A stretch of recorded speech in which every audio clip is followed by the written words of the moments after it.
dachshunds. The other dogs we have are about 3 foot tall. The other one's a half wolf. Kind of an imposing figure on poor Delphi. And it's like, I used to work with somebody who had a dachshund, and it was her baby. oh yeah, oh yeah. Hey Rob. Yeah. Why is this site? What is the significance of this site? And could you also tell me what you think the name of it would be? But what? Oh, Estrida was saying that there's possibly a name to this site, maybe. Oh, I have no clue on the name to this. Ethnohistorics, not my orientation. But anyway, the interesting portions of this site, there are a variety of interesting aspects to the site. As a lithic technologist, a person who deals in lithic technologies, stone tools, and flakes, I think this site is incredibly interesting in the diversity of lithic materials that have come from this area. Also the size of flakes. The amount of flakes we've found on this terrace really tends to indicate that the area was used very extensively and possibly for a very long time. We found lithic material, which we're finding, which is the bulk of the artifacts we're finding at this site. In nearly almost 80% of the shovel tests that we put on this large terrace. It also indicate that the amount of flakes that I just lost my train of thought. The diversity of lithic material really indicates that the area was used time and time and time again. It wasn't just a one-time or a one-generation use. Folks were coming back to this site regardless of how high it was off of the river. It's a fairly high bench, and you would normally think that intense occupation of these particular landforms would have been closer to the rivers. Well, it doesn't appear to be so on this particular area. It's quite a favorable location. People got what they were looking for. It also appears that they may have also been looking for the lithic material here, a place to make tools. We found a variety of various types of flakes, stone tools in varying forms, in various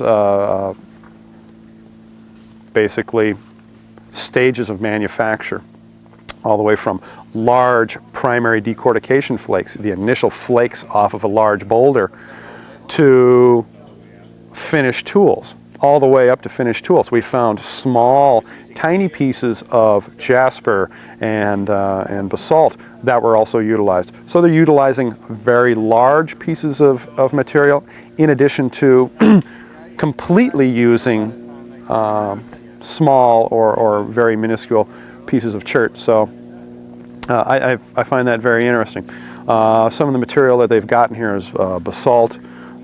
We call it crystalline volcanic rock.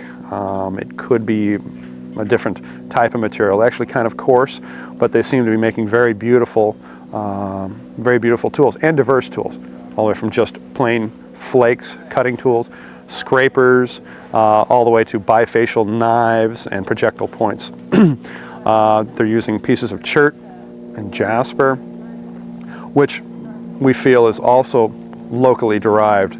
They pick it up from the glacial material, the glacial rock and deposits here. It's readily accessible, easy for them to grab and to work while they are here. Some material that's local, but probably from a excuse me, probably from a little more distant source. You can start over on that. I could feel it coming. I was just going, oh no.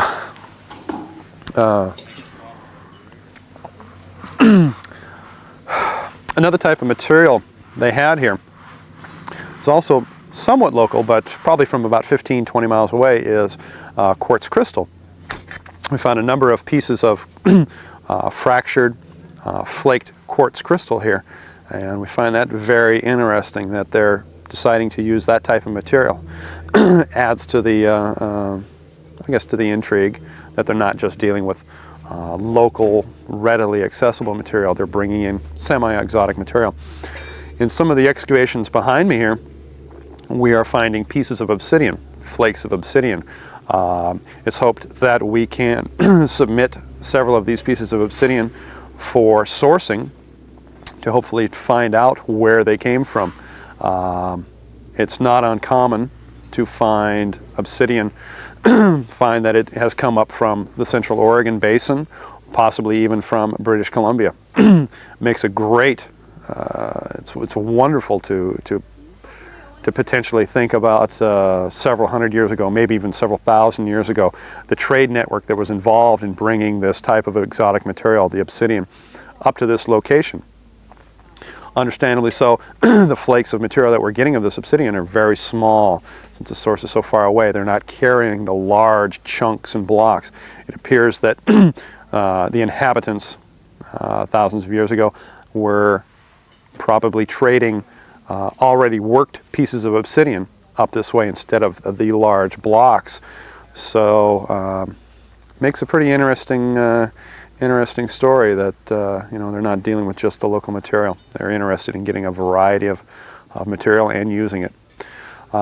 It's interesting to note that the obsidian, although flakes have been found throughout the site area, a lot of it is being found in one local point of the site, which tends to indicate the possibility that it was a one-time event on this particular occasion, that the flakes were reduced in this particular area and dispersed in a small, fairly localized point, so that perhaps one person was reducing several pieces of obsidian into usable bifaces, arrowheads, or knives.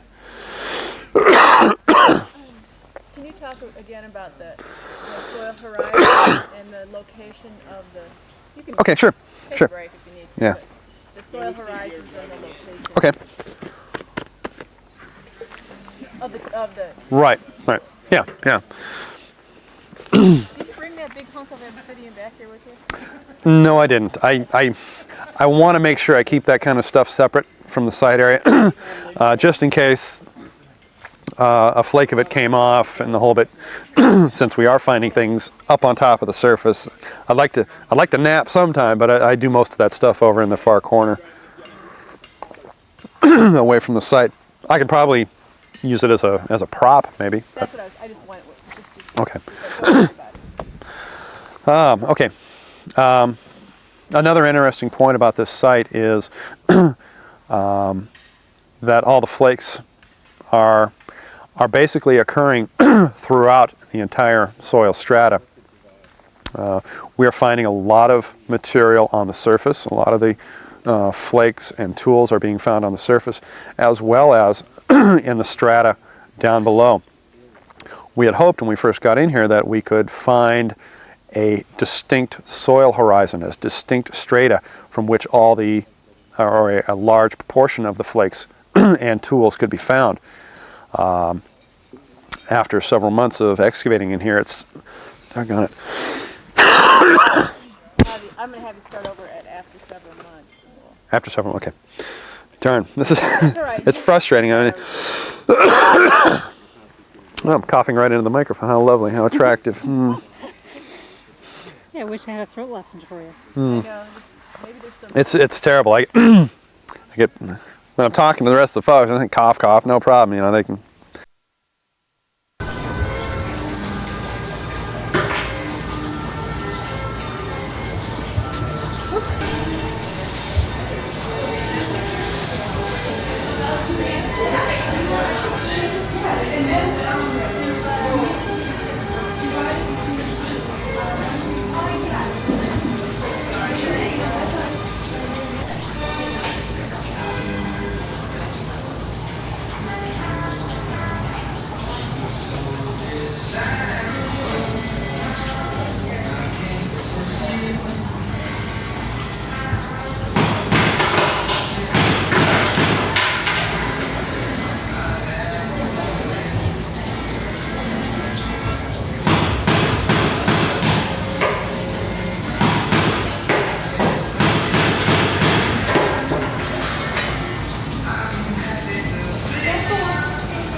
The ones that I didn't do? Well, the only and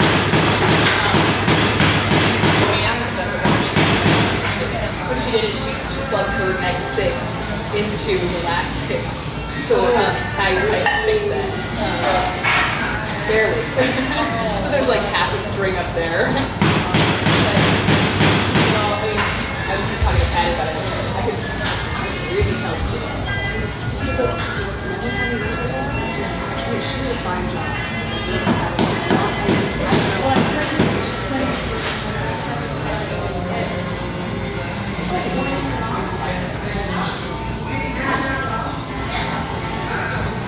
That's what she did drop a lot of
Oh, we have a problem. Okay, wonderful. Well, see, we've got some here, so I thought, well, I'll put them here. And so.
Go back and do it again.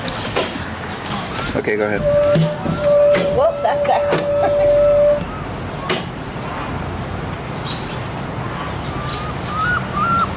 Faster. No, it's real slow.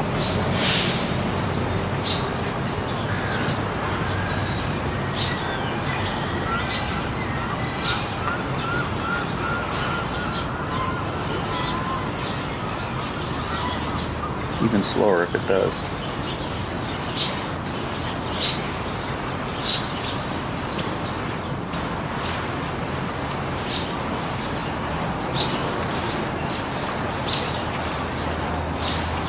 Go just to right around it, go ahead.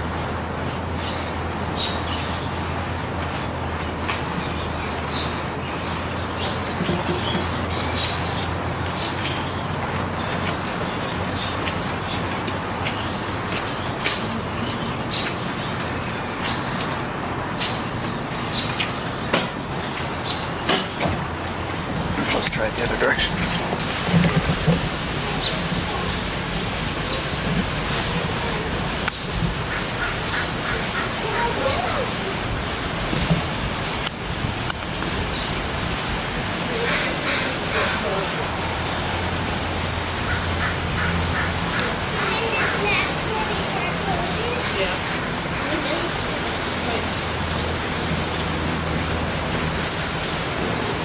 Keep going around the corner.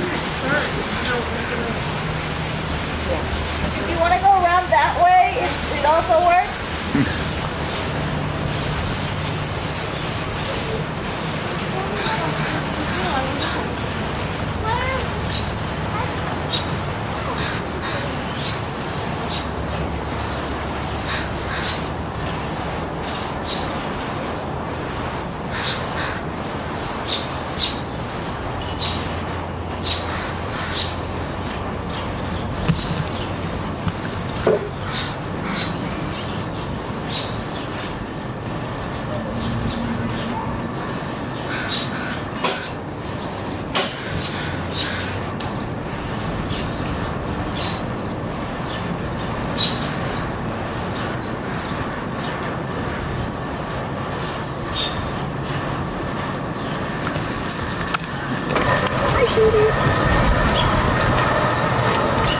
These guys will chase the cars. Not like you can't come back.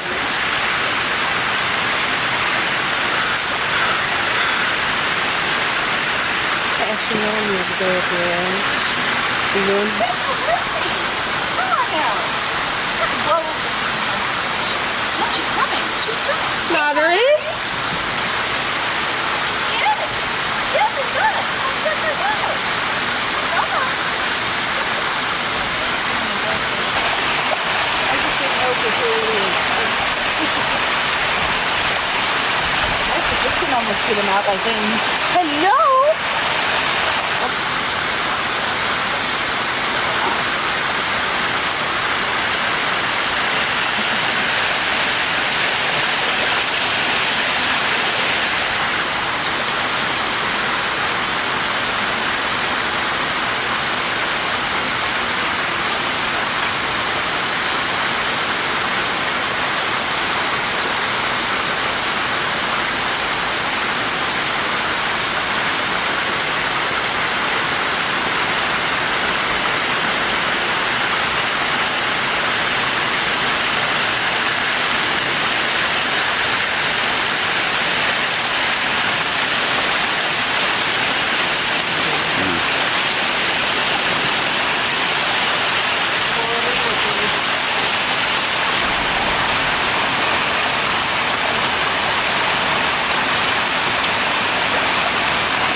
They're all sitting down now.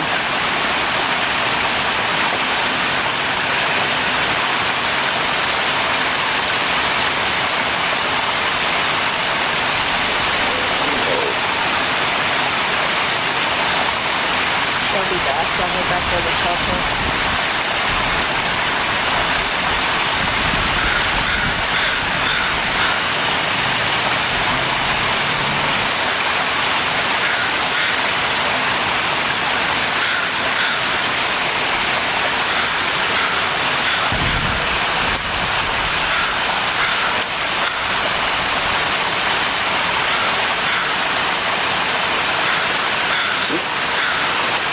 It is looking right at me too, touching around the rock.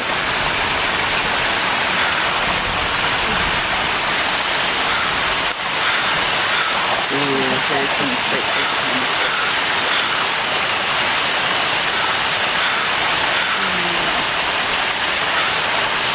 What is that now? Definitely on those edges.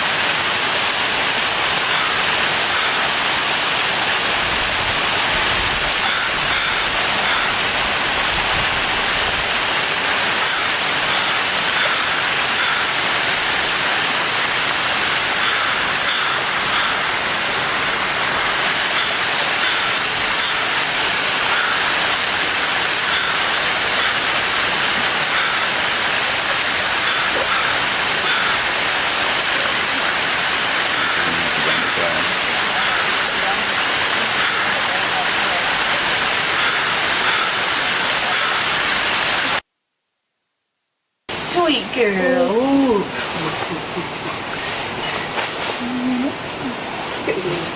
I know. Nina's like, this is all pretty cool too. Can I help you with something? She'll be back.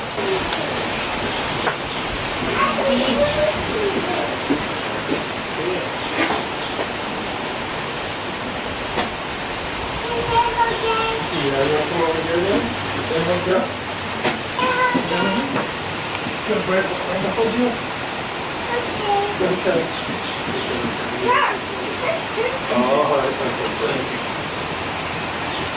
me to come around and do it right in his face? Okay. Or does that? Go ahead and do it on the baby. Shoot. This lights up the window. Yeah, sure does. Okay, can you hit him from the side? Right, yeah, that's good. Go ahead and hit him. There, perfect. Stay there.